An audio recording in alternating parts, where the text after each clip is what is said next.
Who I want to talk to today is the silent minority in the Me Too movement. There are a lot of men that come across my path that have secrets about sexual assault histories that they've never talked about. And I'm sure that it's shame that makes people not speak their truth or speak their stories. And they're expecting that if they speak up, they'll look weak, or people just won't understand how a man can be raped. But what we have to understand is some of this history is in childhood, and no child is capable in and of themselves of protecting themselves from that kind of thing. And they could have been assaulted by a man or a woman. In some cases, these men have been mistreated by women and sexually assaulted, but they're not speaking up. So I want to speak to the silent minority in the Me Too movement. You men who are out there who are not feeling like you can discuss the stories you think are too true to tell. There are too many of you that think that it's going to make you look weak or sick or whatever if you tell your story. And I'm sure I understand that, because now we have the Me Too movement, and a lot of us women, we're coming out with our stories, right? We're coming out with our stories now. It's giving us critical mass of people that can be supportive to us and understand why maybe we don't remember the incident for many decades, or understand why we kept silent for many decades. I want to challenge anybody that understands from experience the Me Too movement, or understands from loving or knowing someone who's been through sexual assault. I want to challenge your paradigm to the extent that you can apply that compassion to men who have been through the same thing. And as a psychotherapist, I can tell you, not every individual, male or female, who's ever been sexually assaulted or abused as a child grows up to be abusers or assaulters. They just don't. And I'm very happy for the Me Too movement, because that's given women the power to speak their truth. There are so many of us suffering even after the Me Too movement who have still not told our stories.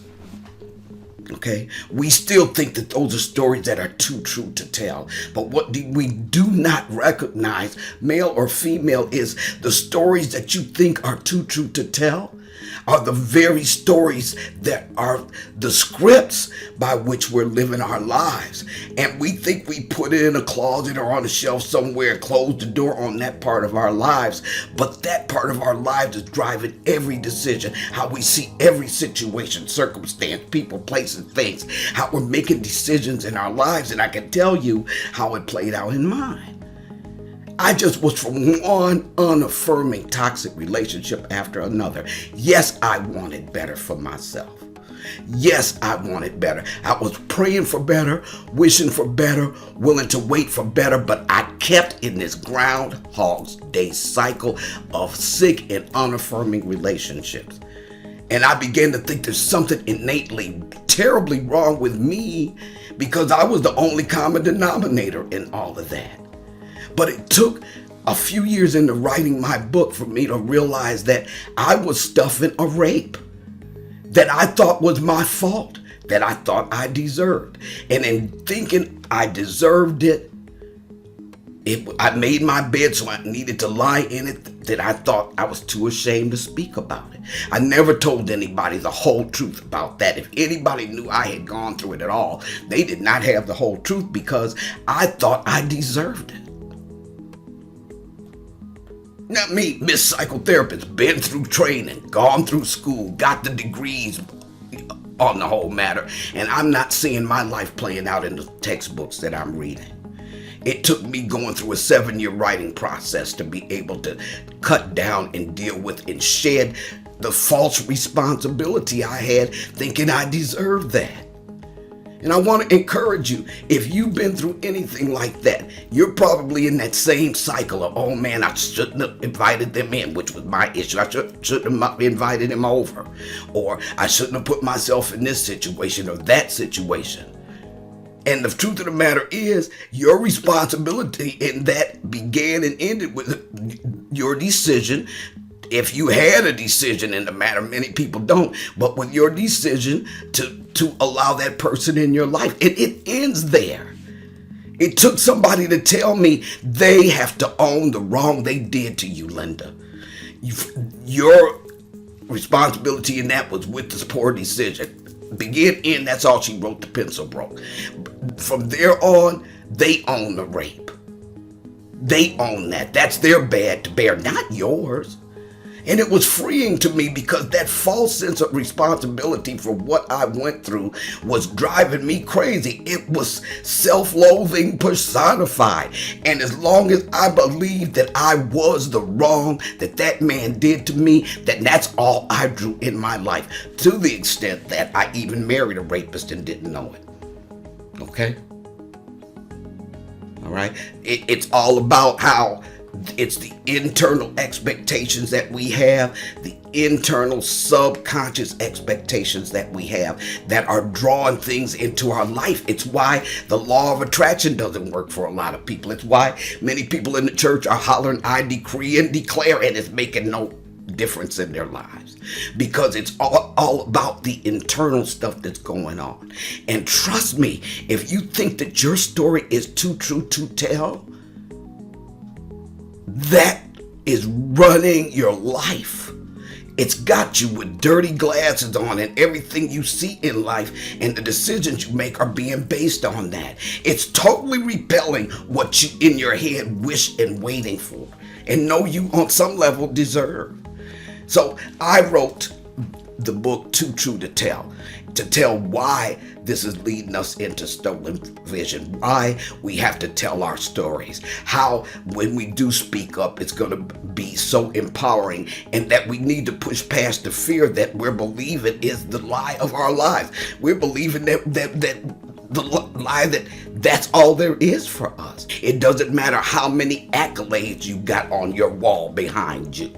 It doesn't matter. Because as long as you're not telling that story, it's got a hold on you, and it's got its hand over your mouth, knowing that the minute you speak up, you will be free. So get the book Too True to Tell. I will put the link below, and maybe I'll put a couple of links to a couple of worksheets that'll help you to work through different things that you've been through in your life, because I've had more than one rape. Had the first incident, stuff that wound up, that stuck inside me. I'm living that script without knowing I can rewrite it, so walk me right into another dadgum. I can't even tell you. Okay, you have to read the book. I was stuck on stupid, okay? I can laugh about it now because I survived that. But you need to understand that you can do more than survive. From the first incident of rape, sexual assault, we call it nowadays, rape, okay? Or sexual abuse, or any kind of trauma that you've experienced. From the moment that first incident occurs, you become the survivor, okay? But in order to thrive, you're going to have to go through a little striving. So you survive, strive, and thrive. I want to put you on a path to thriving, because that story doesn't have to be your know-all and be-all. Trust me, I know how scary it is. I didn't even realize till 35 years after the doggone incident that I suffered from PTSD. Okay, read about it all the time, learn how to treat it, know what kind of meds, da-da-da-da-da. And wasn't even seeing myself on the pages of those textbooks. Okay, so, hey, all I'm asking you to do, just get the book. If you are on Kindle, it's even free to read the book. I'll put the link below. And I'm Dr. Linda F. Williams. Thank you for listening, and all of my contact information is below.